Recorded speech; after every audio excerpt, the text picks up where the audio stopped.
അത്യുന്നതനായ ദൈവം നമുക്ക് ദാനമായിട്ട് തന്ന ഈ ജീവിതം ദൈവത്തിന്റെ അതിപരിശുദ്ധമായ നാമത്തിന് മഹത്വം കൊടുത്ത് ഈ പ്രഭാതത്തില് നമ്മുടെ ജീവിതം ദൈവകരങ്ങളിലേക്ക് നമുക്ക് കൊടുക്കാം.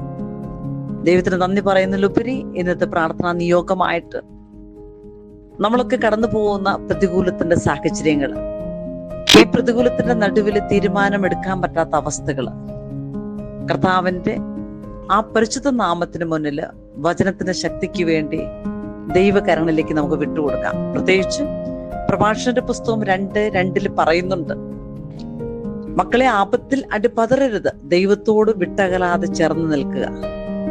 നമുക്ക് ദൈവത്തിന്റെ കരങ്ങളിലേക്ക് കൊടുക്കാം. ഒരുപക്ഷെ അടിതെറ്റി എന്ന് വിചാരിക്കുന്ന നിമിഷം വീണാല് എഴുന്നേൽപ്പിക്കാൻ കഴിവുള്ളവൻ, ഹൃദയം നുറുങ്ങിയവർക്ക് സമീപസ്ഥനായവൻ, മനം മുരുകി കരയുന്നവരെ രക്ഷിക്കാൻ കഴിവുള്ളവൻ. നമ്മുടെ ഹൃദയത്തിന്റെ മനസ്സിന്റെ ഭാരങ്ങള്, വേദനകള് ദൈവകരങ്ങളിലേക്ക് നമുക്ക് കൊടുക്കാം. കർത്താവ് നമ്മളോട് ചേർന്ന് നിൽക്കുന്നവരാണ് ഏത് പ്രതികൂലത്തിന്റെ നടുവിലും.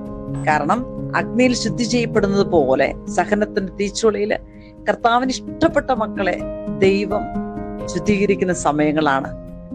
കാരണം അതിനു വേണ്ടിയിട്ട് നമുക്ക് നമ്മുടെ തന്നെ ജീവിതമാകുന്ന പാനപാത്രം വചനത്തിന്റെ വലിയ അഭിഷേകത്തിന്റെ നിറവിന് വേണ്ടി നമുക്ക് വിട്ടുകൊടുക്കാം, ദൈവം ആഗ്രഹിക്കുന്നത് പോലെ. കാരണം ഒരു കളിമൺ പാത്രമാണ് നമ്മൾ. ഈ കളിമൺ പാത്രം കുശവന്റെ കൈകളിലേക്ക് വിട്ടുകൊടുക്കുമ്പോൾ അത് കുശവൻ ആഗ്രഹിക്കുന്ന രീതിയിൽ അത് മെനഞ്ഞെടുക്കും. ഒരുപക്ഷെ സഹനത്തിന്റെ തീച്ചുളയായിരിക്കാം, അഗ്നിയിൽ ശുദ്ധി ചെയ്യപ്പെടുന്ന അനുഭവങ്ങളായിരിക്കാം. പക്ഷെ ഒരിക്കലും ദൈവം നമ്മളെ കൈവിടുകയില്ല. കാരണം 61 സങ്കീർത്തനം 2-ാം വാക്യത്തിൽ നമ്മൾ വായിക്കുന്നുണ്ട്, ഹൃദയം നുറുങ്ങി ഞാൻ ഭൂമിയുടെ അതിർത്തികളിൽ നിന്ന് ദൈവത്തെ വിളിച്ചപേക്ഷിക്കുന്നു. എനിക്ക് അപ്രാപ്യമായിട്ടുള്ള പാറമേൽ കയറ്റി നിർത്താൻ കഴിവുള്ള സർവശക്തനായ ദൈവം എൻ്റെ കൂടെയുണ്ട്. അവിടുന്ന് എന്നെ താങ്ങുന്നവനാണ്. ദൈവമക്കളെ നമുക്ക് വിശ്വസിക്കാം, നമുക്ക് പ്രാർത്ഥിക്കാം. ഈ പ്രഭാതം തന്ന ദൈവമായ കർത്താവ് നമ്മളെ ഒരിക്കലും കൈവിടുകയില്ല. നീ കടന്നു പോകുന്ന ഏത് പ്രതികൂലത്തിന്റെ നടുവിലും ആ നടുവിൽ കടന്നു വന്ന് നമ്മളെ അനുഗ്രഹിക്കുവാൻ, ശക്തിപ്പെടുത്തുവാൻ, ഉയർത്തുവാൻ കഴിവുള്ളവൻ.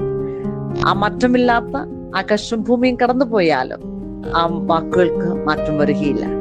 വിശ്വസിക്കാം മക്കളെ, പ്രതീക്ഷയോടെ, പ്രത്യാശയോടെ ദൈവകരങ്ങളിലേക്ക് ഇന്നത്തെ ദിവസം മുഴുവനും കാണുന്നവര്, കേൾക്കുന്നവർ, അറിയുന്നവര് നമ്മുടെ സാന്നിധ്യം, മറ്റുള്ളവരുടെ സാന്നിധ്യം നമുക്കും അനുഗ്രഹമാകുന്നതിന് വേണ്ടി അമ്മ മാതാവിന്റെ വിമല ഹൃദയത്തിലേക്ക്, ഈശോയുടെ തിരുഹൃദയത്തിലേക്ക്, യേശുപിതാവിന്റെ കരങ്ങളിലേക്ക്, പ്രത്യേകിച്ച് വചനത്തിന്റെ കൊട്ട കെട്ടി ദൈവമേ ഞങ്ങളെ അനുഗ്രഹിക്കണം, ലോകം മുഴുവനെ അനുഗ്രഹിക്കണം നമുക്ക് പ്രാർത്ഥിക്കാം.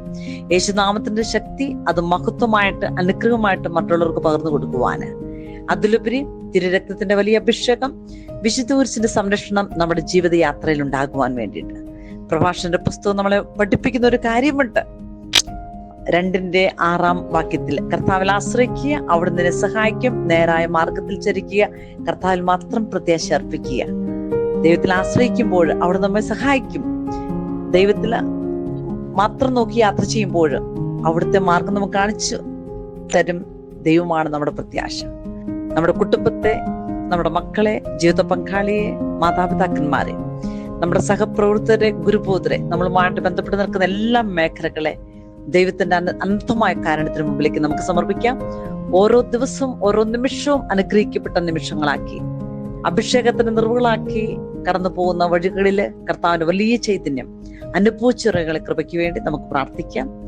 നല്ലൊരു ദിവസം അമ്മ മാതാവിന്റെ മധ്യസ്ഥതയിൽ നമുക്ക് ഓരോരുത്തർക്കും ഉണ്ടാകട്ടെ നമുക്ക് ആഗ്രഹിക്കാം, പ്രാർത്ഥിക്കാം.